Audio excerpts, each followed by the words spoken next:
nakakaranas nun? Kuya Alfred, naranasan ko rin. Hindi, syempre. Di ba?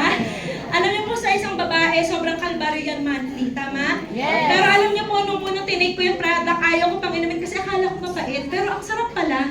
Talagang hindi mo gagamitin po yung jigger kasi may jigger po yan eh. Iniinom po yung pagkagising, wala lamanan siya. Nang ginawa ko po baso, nagalit po ang nanay ko, sabi niya mahal yan. Pero alam niyo po, for 1 week taking the product po, ang ganda ng pagtulog ko. Kasi nga, ano po ako eh, yung nocturnal. Tapos, grabe, ang nilabas ko buong dugo. And for 11 years po, normal na po yung menstruation ko. Palakpakan naman natin, di ba?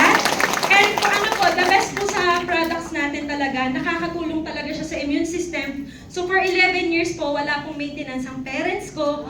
Grabe, ang iniinom lang po nila, Intra, Nutria, Fiberlab, at Cardiolite. Okay? So, sino po ditong nakainom na nga ng products? Taas po ang kamay. Ang dami. Mamaya interviewin niyo po, marami pong testimony yan. Diba?